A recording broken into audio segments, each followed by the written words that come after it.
ഒരു ഫാമിലിയിലെ വിവാഹം കഴിയാതെ നിന്നു പോകുന്ന മൂത്ത മകൻ അതാണ് നമ്മുടെ കഥാനായകനായ പ്രിൻസ്. എന്നാലോ അദ്ദേഹത്തിൻ്റെ കുടുംബവും രണ്ട് സഹോദരന്മാരും കല്യാണമൊക്കെ കഴിച്ച് സ്വന്തം ചേട്ടൻ്റെ ചിലവിൽ അങ്ങനെ സുഖമായി ജീവിക്കുന്നു. അങ്ങനെയിരിക്കെ അത്യാവശ്യം പ്രായമുള്ള നമ്മുടെ കഥാനായകനായ പ്രിൻസിൻ്റെ ലൈഫിലേക്ക് തന്നെക്കാളും ഒരുപാടധികം പ്രായം കുറഞ്ഞ ഒരു സോഷ്യൽ മീഡിയ ഇൻഫ്ലുവൻസറായ ഒരു പെൺകുട്ടി കടന്നു വരുമ്പോൾ ഉണ്ടാകുന്ന പ്രശ്നങ്ങളാണ് ഈ ഒരു സിനിമയുടെ പ്രധാന ഉള്ളടക്കം. അതോടൊപ്പം തന്നെ വിവാഹം നടക്കാതെ നിന്നു പോകുന്ന ഒരു പ്രായമായ വ്യക്തിക്ക് നമ്മുടെ സമൂഹത്തിൽ ഫേസ് ചെയ്യേണ്ടി വരുന്ന മാനസിക പ്രയാസങ്ങളും ബുദ്ധിമുട്ടുകളും പ്രിൻസ് എന്ന കഥാപാത്രത്തിലൂടെ വളരെ രസകരമായി തന്നെ ഈ ഒരു മൂവിയിൽ അവതരിപ്പിക്കുന്നുണ്ട്.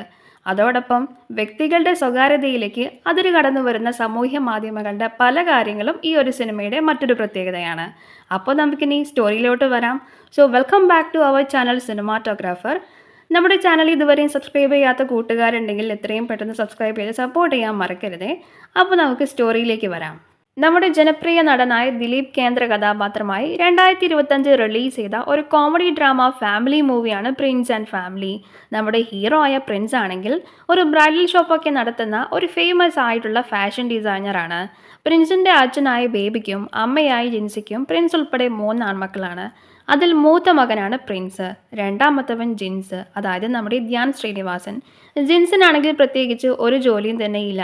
മൂന്നാമത്തവനാണ് ഷിൻസിനും പ്രത്യേകിച്ച് ജോലിയൊന്നും ഇല്ലെങ്കിൽ പോലും ആള് കല്യാണമൊക്കെ കഴിച്ച് ആളുടെ ഭാര്യ ഇപ്പോൾ രണ്ടാമത് ഗർഭിണിയാണ്. നമ്മുടെ പ്രിൻസിനാണെങ്കിൽ ഒരുപാട് പ്രായമായിട്ടും ഇതുവരെയും പെണ്ണ് സെറ്റായിട്ടില്ല. കാരണം എന്താണെന്ന് വെച്ചാൽ പുള്ളി ഓരോ പെൺകുട്ടികളുടെ ആലോചന വരുമ്പോഴും അവരെന്തെല്ലാം ചെയ്യുന്നു, എങ്ങോട്ടെല്ലാം പോകുന്നു, അവരെത്തരക്കാരായിരുന്നു, അവരുടെ മുഴുവൻ ചരിത്രവും ചകന്നു പോകുന്നത് കൊണ്ടാണ് ഇതുവരെയും നമ്മുടെ പ്രിൻസിന് പെണ്ണ് കിട്ടാനത്. ഇപ്പോഴാണെങ്കിൽ പ്രിൻസിൻ്റെ വീട്ടിൽ അനിയനായ ജെൻസിൻ്റെ വിവാഹം നടക്കുകയാണ്. അതുകൊണ്ട് തന്നെ അതിൻ്റെ സകലമാന ചിലവുകളും നമ്മുടെ പ്രിൻസിൻ്റെ തലയിലാണ്. അധിക സൗകര്യങ്ങളൊന്നും ഇല്ലാത്തൊരു വീടായതുകൊണ്ട് തന്നെ ആകെ പ്രിൻസിൻ്റെ വീട്ടിൽ 3 മുറിയാണ്. അതിലൊന്നിൽ ഷിൻസും ഫാമിലിയുമാണ്, മറ്റൊന്നിൽ പ്രിൻസിൻ്റെ അച്ഛനും അമ്മയും, മൂന്നാമത്തതിൽ പ്രിൻസും അനിയനായ ജിൻസും ആയിരുന്നു. ഇപ്പോഴാണെങ്കിൽ ജെൻസിൻ്റെ വിവാഹം കഴിഞ്ഞതോടുകൂടി പ്രിൻസിന് തൻ്റെ മുറിയും നഷ്ടപ്പെട്ടു. അതുകൊണ്ട് പ്രിൻസ് ഇപ്പോൾ കിടക്കുന്നത് പോലും തൻ്റെ അച്ഛൻ്റെയും അമ്മയുടെയും കൂടെ അവരുടെ മുറിയിലാണ്. അതിനിടയിൽ നമ്മുടെ പ്രിൻസിന് വീട്ടിൽ ഒരു മുറി കൂടെ എടുക്കാനുള്ള പ്ലാനൊക്കെ ഉണ്ടായിരുന്നു. പക്ഷേ പുള്ളിക്ക് പെണ്ണ് കിട്ടാത്തത് കൊണ്ട് തന്നെ ആ പ്ലാൻ പ്രിൻസ് നിർത്തിവെച്ചേക്കുവാണ്. തനിക്ക് കല്യാണം നടക്കാത്തത് കൊണ്ട് തന്നെ പ്രിൻസ് മറ്റുള്ളവർക്ക് മുൻപിൽ ഒരു കോമാളി പോലെയായിരുന്നു. നമ്മുടെ പ്രിൻസിൻ്റെ ബൂട്ടീക്കിൽ ക്ലീനിങ് സ്റ്റാഫായി വർക്ക് ചെയ്യുന്ന സഫിയയും സ്റ്റാഫായി വർക്ക് ചെയ്യുന്ന KK എന്ന് പറയുന്ന കൃഷ്ണകുമാറും പ്രിൻസിന് വേണ്ടി ഒരുപാടധികം ആലോചനകൾ കൊണ്ടുവരുന്നുണ്ട്. പക്ഷേ ഒരു പെണ്ണിനെയും നമ്മുടെ പ്രിൻസിന് ഇഷ്ടപ്പെടുന്നില്ല. പെൺകുട്ടികളുടെ സകലമാന ജീവചരിത്രവും ചകന്നു പോകുന്നതുകൊണ്ടാണ് നിനക്ക് പെണ്ണ് കിട്ടാത്തത് എന്നാണ് സഫിയയും കൃഷ്ണകുമാറും പറയുന്നത്. സഫിയ ഈ ഒരു കാരണത്താൽ നമ്മുടെ പ്രിൻസിനെ ഇടയ്ക്കിടെ വഴക്ക് പറയാറുണ്ട്. ഒടുവിൽ പ്രിൻസിന് വേണ്ടി KK എന്ന് പറയുന്ന കൃഷ്ണകുമാർ മാട്രിമോണിയിൽ ഒരു അക്കൗണ്ട് ക്രിയേറ്റ് ചെയ്യുന്നു. അന്നേ ദിവസം പ്രിൻസ് ജോലിയും കഴിഞ്ഞ് വീട്ടിലെത്തിയപ്പോൾ വീട്ടിലെല്ലാവരും വളരെ ആഘോഷത്തിലായിരുന്നു. കാര്യം എന്താണെന്ന് വെച്ചാൽ പ്രിൻസിൻ്റെ അനിയനായ ജിൻസ് ഒരു അച്ഛനാകാൻ പോകുന്നു എന്ന വാർത്ത അറിഞ്ഞുള്ള ആഘോഷമായിരുന്നു അത്. അതോടുകൂടി നമ്മുടെ പ്രിൻസ് ഞെട്ടി. ഈ ഒരു വാർത്ത എല്ലാവർക്കും സന്തോഷമാണെങ്കിലും നമ്മുടെ പ്രിൻസിന് അത് ടെൻഷനായിരുന്നു. കാരണം തൻ്റെ 2 അനുജന്മാരും പെണ്ണും കിട്ടി അവരിതാ ഇപ്പോൾ അച്ഛനാകാനും പോകുന്നു. മൂത്ത മകനായ തനിക്ക് ഇപ്പോഴും പെണ്ണ് പോലും സെറ്റായിട്ടില്ല. ഈ ഒരു ടെൻഷനായിരുന്നു നമ്മുടെ പ്രിൻസിന്. മാത്രമല്ല ജിൻസിൻ്റെ വിവാഹ ചിലവ് പോലും പ്രിൻസിൻ്റെ തലയിലായിരുന്നു. ഇനി അവൻ്റെ ഭാര്യയുടെ ഹോസ്പിറ്റൽ ചിലവ് പോലും തൻ്റെ തലയിലാകും എന്നുള്ള ടെൻഷനും നമ്മുടെ പ്രിൻസിനുണ്ടായിരുന്നു. ആ ദേഷ്യമെല്ലാം പ്രിൻസ് ജിൻസിൻ്റെ മേൽ വഴക്ക് പറഞ്ഞു തീർക്കുന്നു. മാത്രമല്ല പ്രിൻസിൻ്റെ എല്ലാ ഫ്രസ്ട്രേഷനും പ്രിൻസ് തീർക്കാറുള്ളത് ബൂട്ടിക്കിൽ വർക്ക് ചെയ്യുന്ന തൻ്റെ സ്റ്റാഫ്സിനോടായിരുന്നു. ഒരിക്കൽ പ്രിൻസ് തൻ്റെ ഷോപ്പിൻ്റെ ആനുവൽ സ്റ്റേറ്റ്മെൻറ്റ് എടുക്കാനായി ബാങ്കിലേക്ക് പോകുന്നു. അവിടെ പുതുതായി ജോയിൻ ചെയ്ത അന്ന എന്ന് പറയുന്ന പെൺകുട്ടിയാണ് പ്രിൻസിന് സ്റ്റേറ്റ്മെൻറ്റ് എടുത്ത് കൊടുക്കുന്നത്. അന്നയ്ക്ക് അറിയാത്ത പല കാര്യങ്ങളിലും പ്രിൻസ് അവളെ ഹെൽപ്പ് ചെയ്ത് കൊടുക്കുന്നുണ്ട്. അന്നയെ അവിടേക്ക് കൊണ്ടുവന്നതും അവളുടെ അമ്മയായിരുന്നു. അതുകൊണ്ട് തന്നെ അന്നയും അവളുടെ അമ്മയും പ്രിൻസുമായി നല്ല കമ്പനിയാകുന്നു. അന്നയാണെങ്കിൽ നല്ല ഫുഡ് കഴിക്കാനായി ഏതെങ്കിലും നല്ലൊരു സ്പോട്ട് പറയാമോ എന്ന് പ്രിൻസിനോട് ചോദിക്കുന്നുണ്ട്. പ്രിൻസ് ആണെങ്കിൽ ഉടനെ അവരെ തൻ്റെ സ്റ്റാഫായ സഫിയയുടെ വീട്ടിലേക്ക് കൊണ്ടുപോകുന്നു. കാരണം എന്താണെന്ന് വെച്ചാൽ ഈ സഫിയയ്ക്ക് ക്ലീനിങ് സ്റ്റാഫായി മാത്രമല്ല ജോലിയുള്ളത്. കുട്ടികളില്ലാത്ത ദമ്പതികളായ സഫിയയും ഭർത്താവും അവരുടെ വീട്ടിൽ ചെറിയൊരു സെറ്റപ്പിൽ ഒരു ഹോട്ടലൊക്കെ നടത്തുന്നുണ്ട്. ആ സ്ഥലത്തോട്ടാണ് നമ്മുടെ പ്രിൻസ് അന്നയെ ഫുഡ് കഴിക്കാനായി കൂട്ടിക്കൊണ്ടുപോയത്. അന്നയെ കണ്ട മാത്രയിൽ സഫിയയ്ക്ക് ഒരുപാടധികം ഇഷ്ടമാകുന്നു. അതുകൊണ്ട് അന്നയ്ക്ക് താമസിക്കാനായി ഒരു സ്ഥലം ഏർപ്പാടാക്കി കൊടുക്കാനായി പ്രിൻസിനോട് സഫിയ ആവശ്യപ്പെടുന്നു. അതനുസരിച്ച് നമ്മുടെ പ്രിൻസ് ഒരു കന്യാസ്ത്രീ മഠത്തിൽ അന്നയ്ക്ക് താമസിക്കാനുള്ള സൗകര്യം ഏർപ്പാടാക്കി കൊടുക്കുന്നു. അന്നയുടെ ലോക്കൽ ഗാർഡിയൻ്റെ സ്ഥാനത്ത് ഒപ്പുവെച്ചതും നമ്മുടെ പ്രിൻസ് ആയിരുന്നു. മാത്രമല്ല സഫിയയും കേക്കയും അന്നയ്ക്ക് പ്രിൻസിനോട് ഒരു ചെറിയ ഇഷ്ടമൊക്കെ ഉണ്ട് എന്ന് ഇടയ്ക്കിടെ നമ്മുടെ പ്രിൻസിനോട് അവർ പറയാറുണ്ട്. പ്രിൻസ് ഇത് ശരിയാണെന്നും വിചാരിക്കുന്നുണ്ട്. ഇതോടുകൂടി നമ്മുടെ പ്രിൻസിൻ്റെ മനസ്സിൽ അന്നയോട് ഒരു ക്രഷൊക്കെ തോന്നുന്നു. പിന്നീട് വരുന്ന ദിവസങ്ങളിലെല്ലാം പ്രിൻസിൻ്റെ ചിന്ത മുഴുവൻ അന്നയായിരുന്നു. ഇരുവരും പുറത്തോട്ടൊക്കെ ടൈം സ്പെൻഡ് ചെയ്യാനായി പോകുമ്പോഴെല്ലാം പ്രിൻസിൻ്റെ മനസ്സിൽ അന്നയോടുള്ള സ്നേഹം ഒളിപ്പിച്ചു വെച്ചിരുന്നു. ഒരിക്കൽ പ്രിൻസ് രണ്ടും കൽപ്പിച്ച് ഒരു രാത്രി സമയം അന്നയെ ഫോൺ വിളിച്ച് തൻ്റെ ഇഷ്ടം പറയാനായിട്ട് റെഡിയായി നിൽക്കുമായിരുന്നു. എനിക്ക് തന്നെ ഒരുപാട് ഇഷ്ടമാണ് എന്നും പറഞ്ഞ് ഫോണിലൂടെ പ്രിൻസ് അവൾക്കൊരു കിസ്സും കൊടുക്കുന്നുണ്ട്. അതേസമയം നമ്മുടെ അന്ന ട്രെയിനിൽ യാത്ര ചെയ്യുമായിരുന്നു. അതുകൊണ്ട് തന്നെ പ്രിൻസ് പറഞ്ഞ കാര്യങ്ങളൊന്നും തന്നെ അവൾ കേട്ടില്ല. അന്നേ ദിവസം രാത്രി പ്രിൻസിന് സൈബർ സെല്ല് വഴി ഒരു കോള് വരുന്നുണ്ട്. നീ അല്ലടാ പ്രിൻസ്, നീ രാത്രി സ്ത്രീകളെ വിളിച്ച് ശല്യം ചെയ്യാറുണ്ടല്ലേ എന്നൊക്കെ ആ പോലീസുകാരൻ പ്രിൻസിനോട് ചോദിക്കുന്നു. മാത്രമല്ല നാളെ നീ സ്റ്റേഷനിലോട്ട് വരണമെന്നും ആ പോലീസുകാരൻ പ്രിൻസിനോട് ആവശ്യപ്പെടുന്നു. ഇതനുസരിച്ച് നമ്മുടെ പ്രിൻസ് കൃഷ്ണകുമാറിനെയും കൂട്ടി സ്റ്റേഷനിലേക്ക് പോകുന്നു. ഓൾറെഡി നമ്മുടെ പ്രിൻസ് ആണെങ്കിൽ വളരെ ടെൻഷനിലായിരുന്നു. സ്റ്റേഷനിലെത്തിയപ്പോൾ SI കുറച്ച് സ്ത്രീകളുടെ പേരൊക്കെ പറഞ്ഞ് നീ ഇവരെയൊക്കെ രാത്രി വിളിച്ച് ശല്യം ചെയ്യാറുണ്ടല്ലേ എന്നൊക്കെ പറഞ്ഞ് പ്രിൻസിനോട് ദേഷ്യപ്പെടുന്നു. പ്രിൻസ് താൻ അത്തരക്കാരനല്ല എന്ന് പറയുന്നുണ്ടെങ്കിലും പോലീസുകാരൻ അത് വിശ്വസിക്കുന്നില്ല. അപ്പോഴാണ് നമ്മുടെ പ്രിൻസിന് ഒരു കാര്യം മനസ്സിലായത്. എന്താണെന്ന് വെച്ചാൽ പ്രിൻസിൻ്റെ അക്കൗണ്ട് ഹാൻഡിൽ ചെയ്യണത് കേക്കെയാണ് പ്രിൻസിൻ്റെ പേരിൽ അക്കൗണ്ട് എടുത്ത് രാത്രി സ്ത്രീകളെ വിളിച്ച് മോശമായി സംസാരിക്കാറുള്ളത്. താൻ പിടിക്കപ്പെടുമോ എന്ന് പേടിച്ച് കേക്കെ ആണെങ്കിൽ പ്രിൻസിനെ വെറുതെ വിടണമെന്നും അവൻ്റെ കല്യാണം കഴിയാത്തത് കൊണ്ടുള്ള ഫ്രസ്ട്രേഷനാണ് അവൻ ഈ കാണിച്ചതെന്നും ഇനി അങ്ങനെ ഉണ്ടാകില്ല എന്നും കേക്കെ SIയുടെ കാല് പിടിച്ച് റിക്വസ്റ്റ് ചെയ്ത് പ്രിൻസിനെ അവിടെ നിന്നും കൊണ്ടുപോകുന്നു. പ്രിൻസിനാണെങ്കിൽ കേക്കെയുടെ ഈ പ്രവൃത്തി ഒട്ടും തന്നെ പിടിച്ചില്ല. പ്രിൻസ് ഇതിൻ്റെ പേരിൽ കേക്കയെ ഒരുപാടധികം വഴക്ക് പറയുന്നുണ്ട്. അതേസമയം നമ്മുടെ പ്രിൻസിന് അന്നയുടെ കോള് വരുന്നുണ്ട്. താൻ ഒരുപാട് വിളിച്ചിരുന്നല്ലോ, സാറിനെ കിട്ടിയില്ല, എവിടെയായിരുന്നു? പിന്നെ സാർ ഇന്നലെ വിളിച്ച സമയത്ത് ഞാൻ ട്രെയിനിലായതുകൊണ്ട് സാറ് പറഞ്ഞ കാര്യങ്ങളൊന്നും എനിക്ക് കേൾക്കാൻ കഴിഞ്ഞില്ല എന്ന് അന്ന പ്രിൻസിനോട് പറയുന്നു. ആ സമയത്താണ് പ്രിൻസിന് ഒരു കാര്യം മനസ്സിലായത്. അതായത് താൻ ഇന്നലെ വിളിച്ച സമയത്ത് അന്ന ട്രെയിനിലായതുകൊണ്ട് തന്നെ തനിക്ക് അവളെ ഇഷ്ടമാണെന്ന് പറഞ്ഞ കാര്യം അവൾ കേട്ടിരുന്നില്ല. ഇതോടുകൂടി പ്രിൻസിന് സമാധാനമായി. കാരണം അന്നയോട് മനസ്സിൽ ഇഷ്ടമുണ്ടെങ്കിലും സ്ത്രീകളെ വിളിച്ച് മോശമായി സംസാരിച്ചതിൻ്റെ പേരിൽ കുറച്ചു മുൻപേ സ്റ്റേഷനിൽ നിന്ന് നമ്മുടെ പ്രിൻസിന് കണക്കിന് കിട്ടിയതാണ്.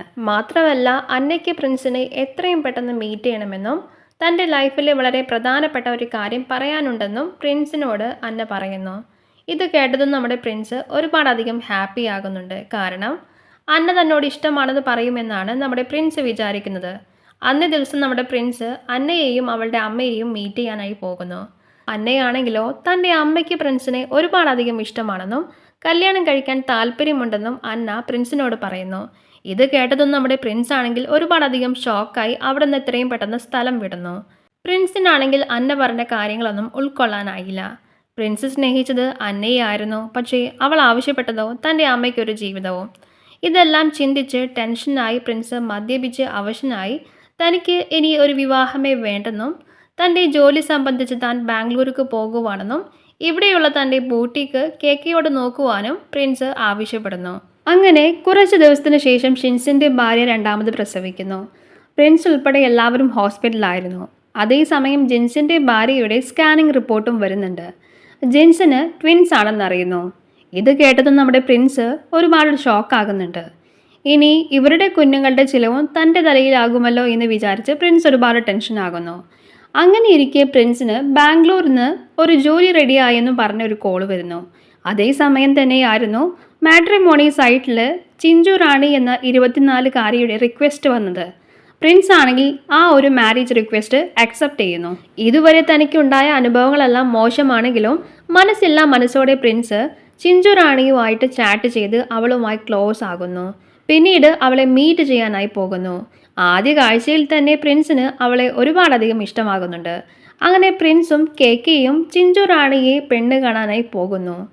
ചിഞ്ചു ആണെങ്കിൽ ഒരു ഫേമസ് ആയിട്ടുള്ള യൂട്യൂബറാണ്.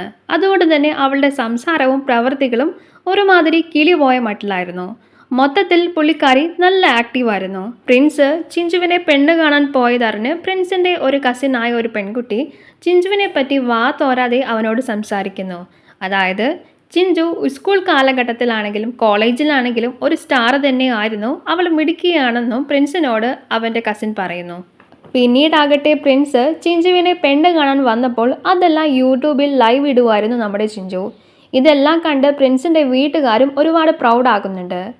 ചിഞ്ചുവുമായിട്ടുള്ള വിവാഹത്തിന് പ്രിൻസ് യെസ് പറഞ്ഞെങ്കിലും ചിഞ്ചു യെസ് പറയണമെങ്കിൽ അവളുടെ സബ്സ്ക്രൈബേഴ്സിൻ്റെ അഭിപ്രായം കൂടെ നോക്കണം. അതിനായി അവൾ ഒരു യെസ് ഓർ നോ പോൾ വരെ അവളുടെ യൂട്യൂബിൽ പോസ്റ്റ് ചെയ്യുന്നു. അങ്ങനെ പ്രിൻസിൻ്റെയും ചിഞ്ചുവിൻ്റെയും കല്യാണം പാട്ടും ഡാൻസും ഒക്കെയായി വളരെ ആഘോഷത്തോടു കൂടെ നടക്കുന്നു. ഇതെല്ലാം അപ്പോഴും ചിഞ്ചു അവളുടെ യൂട്യൂബിൽ ലൈവ് ഇടുമായിരുന്നു.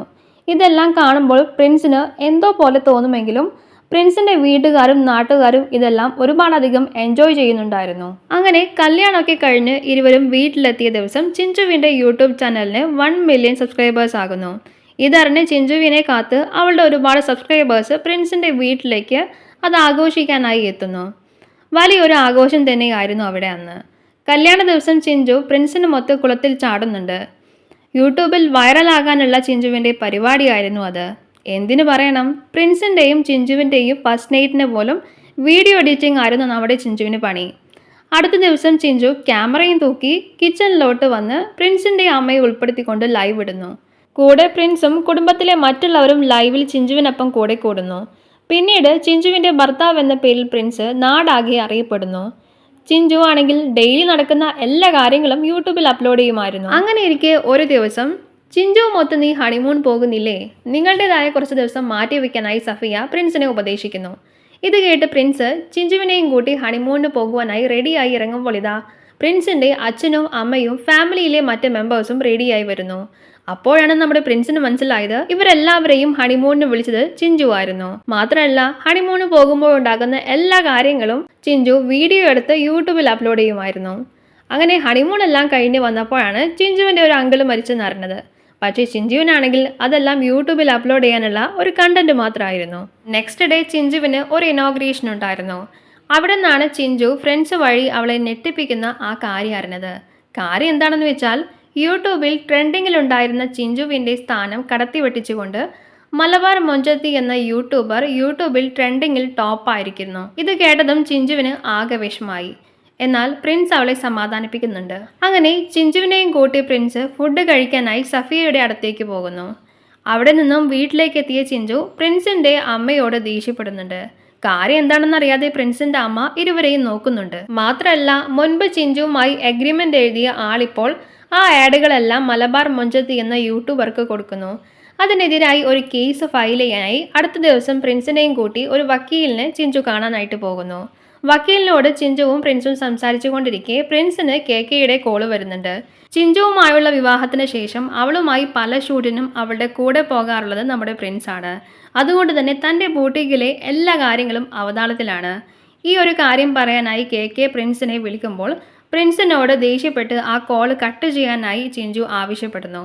എല്ലാം കഴിഞ്ഞ് പ്രിൻസ് തൻ്റെ ബ്രൈഡൽ ഷോപ്പിലേക്ക് എത്തിയപ്പോൾ അവിടെ വലിയൊരു പ്രശ്നം നടക്കുമായിരുന്നു. കാര്യം എന്താണെന്ന് വെച്ചാൽ ഒരു കല്യാണത്തിന് പ്രിൻസ് ബ്രൈഡൽ ഡ്രസ്സ് റെഡിയാക്കി കൊടുക്കാനായി ഒരു വർക്ക് ഏറ്റിരുന്നു. അതിൻ്റെ ക്യാഷും വാങ്ങിയിരുന്നു. പക്ഷേ ചിഞ്ചുവിൻ്റെ പല ആവശ്യങ്ങൾക്കും അടുത്തിടെ അവൾക്കുണ്ടായ പല പ്രശ്നങ്ങളുടെയും പുറകെ ആയതുകൊണ്ട് തന്നെ പ്രിൻസിന് ബോട്ടിക്കിലെ കാര്യങ്ങളൊന്നും ശ്രദ്ധിക്കാനായില്ല. അതിൻ്റെ പേരിലുള്ള തർക്കമായിരുന്നു അത്. അതായത് പ്രിൻസ് ഏറ്റിരുന്ന ആ വർക്ക് പറഞ്ഞ ഡേറ്റിന് അയാൾക്ക് കൊടുക്കാനായി സാധിച്ചില്ല. അതിൻ്റെ പേരിൽ ആ ബ്രൈഡിൻ്റെ പാരൻസുമായിട്ടുള്ള തർക്കമായിരുന്നു അന്ന്. ഇതെല്ലാം കഴിഞ്ഞ് തിരിച്ചു വരുന്ന പ്രിൻസ് ബസ്സിൽ വെച്ച് അടുത്തിരിക്കുന്ന ഒരാൾ ചിഞ്ചുവിൻ്റെ വീഡിയോ കാണുന്നതായി ശ്രദ്ധിക്കുന്നു. ആ വീഡിയോ ആണെങ്കിൽ ചിഞ്ചു സഫിയയുടെ ഹോട്ടലിനെ പറ്റി നെഗറ്റീവ് പറയുന്ന വീഡിയോ ആയിരുന്നു. ഇത് കാണുമ്പോൾ പ്രിൻസ് ഞെട്ടിപ്പോകുന്നു. ട്രെൻഡിങ്ങിൽ വരാനായി നെഗറ്റീവ് വേണമെന്ന് ചിഞ്ചുവിൻ്റെ ഫ്രണ്ട് അവളോട് പറഞ്ഞിരുന്നു. അതുകൊണ്ടാണ് അവൾ സഫിയയുടെ നല്ല ഹോട്ടലിനെ പറ്റി മോശം റിവ്യൂ ചെയ്ത് വീഡിയോ ഇട്ടിരിക്കുന്നത്. ചിഞ്ചുവിൻ്റെ ഈ വീഡിയോ കണ്ടുകൊണ്ടിരിക്കുന്ന പ്രിൻസിന് അന്നേരം സഫിയയുടെ കോള് വരുന്നുണ്ട്. അങ്ങനെ അവർ വളരെ ഇമോഷണലായി ചിഞ്ചു ചെയ്ത കാര്യങ്ങൾ വളരെ വിഷമത്തോടെ പ്രിൻസിനോട് സംസാരിക്കുന്നു. ഇത് കേട്ട് പ്രിൻസ് വളരെ ദേഷ്യത്തോടെ വീട്ടിലേക്ക് പോകുന്നു. അപ്പോഴാണ് നമ്മുടെ ചിഞ്ചു താൻ പ്രഗ്നൻ്റ് ആണ് എന്നുള്ള വിവരം പ്രിൻസിനോട് പറയുന്നത്. പക്ഷേ ആ സന്തോഷം അധികം നേരം നീണ്ടു നിന്നില്ല. പിന്നീടാണ് ചിഞ്ചു പറഞ്ഞത് അത് തൻ്റെ പ്രാങ്ക് വീഡിയോയ്ക്കുള്ള ഒരു കണ്ടന്റ് മാത്രമായിരുന്നു എന്ന്. ഇത് കേട്ടതും പ്രിൻസിൻ്റെ അച്ഛനും അമ്മയ്ക്കും ഒരുപാടധികം ദേഷ്യം വരുന്നുണ്ട്. പ്രിൻസിൻ്റെ അമ്മയാണെങ്കിൽ അവളോട് ഒരുപാട് ദേഷ്യപ്പെട്ട് സംസാരിക്കുന്നുണ്ട്. അതോടൊപ്പം തന്നെ അച്ഛനും അവളെ സ്നേഹത്തോടെ ശകാരിക്കുന്നുണ്ട്. ഇതെല്ലാം കേട്ട് ചിഞ്ചുവും ദേഷ്യത്തോടെ അവളുടെ റൂമിലേക്ക് പോകുന്നു. തന്നെ പ്രിൻസിന്റെ അമ്മ എടി എന്നൊക്കെ വിളിച്ച് ദേഷ്യപ്പെട്ട് സംസാരിച്ചു എന്നൊക്കെ പറഞ്ഞ് ചിഞ്ചു പ്രിൻസിനോട് പരാതി പറയുന്നു. നിങ്ങൾ എൻ്റെ പേരിലാണ് അറിയപ്പെടുന്നത്, ഞാനില്ലെങ്കിൽ നിങ്ങൾ ഒന്നുമല്ലെന്നൊക്കെ പറഞ്ഞ് ചിഞ്ചു പ്രിൻസിനെ ഒരുപാടധികം ഇൻസൾട്ട് ചെയ്യുന്നു. ഇതെല്ലാം കേട്ട് ദേഷ്യവും വിഷമവും സഹിക്കാനാവാതെ പ്രിൻസ് വീട്ടിൽ നിന്നും ഇറങ്ങിപ്പോകുന്നു. അടുത്ത ദിവസം ചിഞ്ചു കാണുന്നത് യൂട്യൂബിൽ ചിഞ്ചുവിനെതിരെ വീഡിയോ ചെയ്ത പ്രിൻസിനെയാണ്. അതായത് ചിഞ്ചു മുൻപൊരിക്കൽ സഫിയയുടെ ഹോട്ടലിനെ പറ്റി മോശമായി റിവ്യൂ ചെയ്ത് ഒരു വീഡിയോ ഇട്ടിരുന്നു. ഇന്നിപ്പോൾ ഇതാ നമ്മുടെ പ്രിൻസ് ആണെങ്കിൽ സഫിയയെ സപ്പോർട്ട് ചെയ്തുകൊണ്ട് ഒരു പുതിയ യൂട്യൂബ് ചാനലൊക്കെ തുടങ്ങി അതിൽ നമ്മുടെ ചിഞ്ചുവിനെതിരായി ഒരു വീഡിയോ പോസ്റ്റ് ചെയ്തിരിക്കുന്നു. ഇതോടുകൂടി അയാളെ ഓഡിയൻസും സപ്പോർട്ട് ചെയ്യുന്നു. സ്വന്തം ഭർത്താവായ പ്രിൻസ് തനിക്കെതിരെ സഫിയയ്ക്ക് സപ്പോർട്ടായി വീഡിയോ ഇട്ടത് കൊണ്ട് തന്നെ ചിഞ്ചു യൂട്യൂബ് ഓഡിയൻസിന് മുൻപിലും മറ്റുള്ളവർക്ക് മുൻപിലും ആകെ നാണം കെടുന്നു. ചിഞ്ചു പ്രിൻസിന്റെ അടുത്തോട്ട് പോയി തനിക്കെതിരെ ചെയ്ത ആ വീഡിയോ എത്രയും പെട്ടെന്ന് റിമൂവ് ചെയ്യാനായി ആവശ്യപ്പെടുന്നു. നിങ്ങൾ എൻ്റെ പേരിലാണ് അറിയപ്പെടുന്നത് എന്ന് ചിഞ്ചു പറഞ്ഞപ്പോൾ ദേഷ്യം വന്ന പ്രിൻസ് എന്ത് ചെയ്യുന്നു? അവളുടെ യൂട്യൂബ് പ്ലേ ബട്ടൺ തകർത്ത് കളയുന്നു. പ്രിൻസുമായി വഴക്കുണ്ടാക്കി ചിഞ്ചു നേരെ വീട്ടിലോട്ട് പോകുന്നു. അവിടെ അവളുടെ 2 ഫ്രണ്ട്സ് ഉണ്ടായിരുന്നു. പ്രിൻസിന്റെ വീഡിയോ വൈറലായതോടുകൂടി ചിഞ്ചുവിനാകെ നെഗറ്റീവായി. തനിക്ക് വന്ന നെഗറ്റീവ് മാറ്റാനായി ചിഞ്ചുവും കൂട്ടുകാരും പ്ലാൻ ചെയ്യുന്നു. മാത്രമല്ല പ്രിൻസ് തൻ്റെ കൂടെ നിൽക്കണമെന്നും ചിഞ്ചു പ്രിൻസിനോട് ആവശ്യപ്പെടുന്നു. അടുത്ത ദിവസം ശില്പ എന്ന +2 വിദ്യാർത്ഥിനി സഫിയയുടെ ഹോട്ടലിൽ നിന്ന് ഫുഡ് പോയ്സണായി ഹോസ്പിറ്റലിലാകുന്നു. അതോടുകൂടി ചിഞ്ചു ശരിയാണെന്ന് നാട്ടുകാർ പറയുന്നു. ചിഞ്ചു TV പ്രോഗ്രാമിലൊക്കെ പങ്കെടുക്കാനായി തുടങ്ങി, അതും സഫിയയുടെ ഹോട്ടലിനെ പറ്റി മോശം പറഞ്ഞുകൊണ്ട്. അങ്ങനെ എല്ലാം കഴിഞ്ഞ് നമ്മുടെ ചിഞ്ചു പ്രിൻസിൻ്റെ അടുത്തോട്ട് പോകാൻ ഒരുങ്ങുമ്പോൾ ശില്പ എന്ന് പറയുന്ന ആ വിദ്യാർത്ഥിനി മരിച്ച വിവരം അറിയുന്നു. അത് കേട്ട് അവൾ ഞെട്ടിപ്പോകുന്നു. അവൾക്ക് സങ്കടം സഹിക്കാനായില്ല. കാരണം ശില്പ മരിക്കുമെന്ന് ചിഞ്ചു വിചാരിച്ചില്ല. കൂടാതെ ശില്പ മരിച്ചതോടെ സഫിയയുടെ ഹോട്ടൽ നാട്ടുകാർ തല്ലി തകർത്തു. ഇതോടുകൂടി സഫിയ ആത്മഹത്യയ്ക്ക് ശ്രമിക്കുന്നു. കൃത്യസമയത്ത് നമ്മുടെ പ്രിൻസും സഫിയയുടെ ഹസ്ബൻഡും അവിടെ എത്തിയതുകൊണ്ട് നമ്മുടെ സഫിയെ കൃത്യസമയത്ത് ഹോസ്പിറ്റലിലേക്ക് എത്തിച്ച് അവരെ രക്ഷിക്കാനാകുന്നു. ഇതോടുകൂടി ചിഞ്ചുവിന് വളരെ കുറ്റബോധം തോന്നുന്നു. അങ്ങനെ ചിഞ്ചു നേരെ ഹോസ്പിറ്റലിലേക്ക് പോകുന്നു. ചിഞ്ചു പ്രിൻസിനോട് നടന്ന കാര്യങ്ങളെല്ലാം വളരെ വിശദമായി പറയുന്നു. തനിക്കുണ്ടായ നെഗറ്റീവ് ഇമേജ് മാറ്റാൻ വേണ്ടിയാണ് താൻ ഇതെല്ലാം ചെയ്തു കൂട്ടിയത്, അത് തെറ്റായിപ്പോയെന്ന് ചിഞ്ചു വളരെ വിഷമത്തോടെ പ്രിൻസിനോട് പറയുന്നു. ഇതെല്ലാം കേട്ട പ്രിൻസ് ആണെങ്കിൽ അവളെ ശകാരിക്കാതെ അവളെ പ്രൊട്ടക്റ്റ് ചെയ്യാൻ ശ്രമിക്കുന്നു. ഇത്ര വലിയ പ്രശ്നങ്ങൾ ഉണ്ടായിട്ടും തന്നെ പ്രൊട്ടക്റ്റ് ചെയ്യുന്ന പ്രിൻസിനെ കണ്ട ചിഞ്ചുവിന് തൻ്റെ തെറ്റുകളെല്ലാം മനസ്സിലാകുന്നു. പ്രിൻസ് താൻ വിചാരിച്ച പോലെയല്ലെന്നും ആൾ വളരെ പാവമാണെന്നും ചിഞ്ചു മനസ്സിലാക്കുന്നു. എന്നാൽ ശില്പയുടെ പോസ്റ്റ്മോർട്ടം റിപ്പോർട്ടിൽ ശില്പ ഫുഡ് പോയ്സണായി മരിച്ചതാണെന്നും അതിന് കാരണക്കാരൻ അവളുടെ ബോയ് ഫ്രണ്ട് ആണെന്നും അതിൽ തെളിയുന്നുണ്ട്. അതോടൊപ്പം നിരപരാധിയായ സഫിയ കുറ്റക്കാരിയല്ലെന്നും സഫിയയുടെ ഹോട്ടലിനെതിരെ നെഗറ്റീവ് റിവ്യൂ ചെയ്ത് വീഡിയോ ചെയ്ത ചിഞ്ചുവിനെതിരെ ആക്ഷൻ എടുക്കുവാനും നമ്മുടെ മന്ത്രി പറയുന്നു. അതോടുകൂടി ചിഞ്ചുവിനെ പോലീസ് അറസ്റ്റ് ചെയ്യുന്നു. എന്നാലോ ചിഞ്ചുവിന് വേണ്ടി പോലീസ് സ്റ്റേഷനിൽ എത്തിയത് പ്രിൻസിൻ്റെ അച്ഛനായിരുന്നു. ഹോസ്പിറ്റലിൽ വെച്ച് നമ്മുടെ സഫിയയ്ക്ക് ബോധം വരുന്നു. മാത്രമല്ല ചിഞ്ചുവിനെതിരെ ഒരു പരാതിയും ഇല്ലെന്ന് പറഞ്ഞ് അവൾ ആ കേസ് പിൻവലിക്കുന്നു. അതോടുകൂടി ചിഞ്ചുവിനെ പോലീസ് വെറുതെ വിടുന്നു. പോലീസ് സ്റ്റേഷനിൽ ചിഞ്ചുവിനെയും കാത്ത് പ്രിൻസ് ഉണ്ടായിരുന്നു. ചിഞ്ചു പ്രിൻസിനടുത്തേക്ക് ഓടിപ്പോകുന്നു. പക്ഷേ പ്രിൻസ് ആണെങ്കിൽ നമ്മൾ ഇനി ഒരിക്കലും സെറ്റാകത്തില്ല, ഞാൻ നിനക്ക് ചേർന്ന ആളല്ല, അതുകൊണ്ട് നമുക്ക് ഡിവോഴ്സ് ആകാം എന്ന് പറയുന്നു. മാത്രമല്ല നീ എപ്പോഴും പറയാറുള്ള നിന്റെ 3 മില്യൺ സബ്സ്ക്രൈബേഴ്സ് എവിടെ, നിനക്ക് ഇപ്പോൾ ഒരു ആപത്ത് വന്നപ്പോൾ ഏതെങ്കിലും ഒരാൾ പോലും നിന്റെ കൂടെ ഉണ്ടായോ എന്നൊക്കെ പ്രിൻസ് ചിഞ്ചുവിനോട് ചോദിക്കുന്നു. ചിഞ്ചുവിന് ഡിവോഴ്സ് നൽകാനായി താൻ തയ്യാറാണെന്നും പ്രിൻസ് കൂട്ടിച്ചേർക്കുന്നു. ഞാൻ നിനക്ക് പിറന്നാൾ ദിവസം അയച്ച വീഡിയോ നീ ഇതുവരെ കണ്ടില്ലല്ലേ എന്നും പറഞ്ഞ് പ്രിൻസ് അവിടെ നിന്ന് പോകുന്നു. ചിഞ്ചുവിനാണെങ്കിൽ അത് സഹിക്കാനായില്ല. ചിഞ്ചു കാറിലിരുന്നു കൊണ്ട് പ്രിൻസ് തനിക്ക് പിറന്നാളിന് അയച്ച ആ വീഡിയോ കണ്ടപ്പോഴാണ് പ്രിൻസ് തന്നെ ഒരുപാടധികം സ്നേഹിച്ചിരുന്നുവെന്ന് അവൾക്ക് മനസ്സിലായത്. ആ വീഡിയോ മുഴുവൻ പ്രിൻസിൻ്റെയും ചിഞ്ചുവിൻ്റെയും നല്ല നിമിഷങ്ങളായിരുന്നു. ചിഞ്ചു ആ വീഡിയോ കണ്ട് പൊട്ടിക്കരയുന്നു. പിന്നീട് കുറച്ച് ദിവസങ്ങൾക്ക് ശേഷം പ്രിൻസ് ബാംഗ്ലൂരിലേക്ക് പോകുവാനായി റെഡിയായി നിൽക്കുമായിരുന്നു. കെക്കെയാണ് കൂടെ പോകുന്നത്. എന്നാൽ കെക്കെയോട് യാത്ര പറഞ്ഞ് പ്രിൻസ് ബസ്സിലോട്ട് കയറിയപ്പോൾ പ്രിൻസിൻ്റെ തൊട്ടടുത്തുള്ള സീറ്റിൽ ഒരു പെൺകുട്ടി ഉണ്ടായിരുന്നു. അത് മറ്റാരുമല്ല നമ്മുടെ ചിഞ്ചു ആയിരുന്നു. ചിഞ്ചു തൻ്റെ തെറ്റുകളെല്ലാം പ്രിൻസിനോട് ഏറ്റു പറയുന്നു.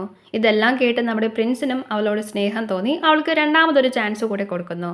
ഇരുവരും ഒന്നിക്കുന്ന സീൻ കാണിച്ചാണ് നമ്മുടെ ഈ ഒരു സിനിമ അവസാനിക്കുന്നത്. അപ്പോൾ ഈ ഒരു സ്റ്റോറി നിങ്ങൾക്ക് ഇഷ്ടപ്പെട്ടെങ്കിൽ വീഡിയോ ലൈക്ക് ചെയ്യാൻ മറക്കരുതേ. So this is cinematographer and thanks for watching.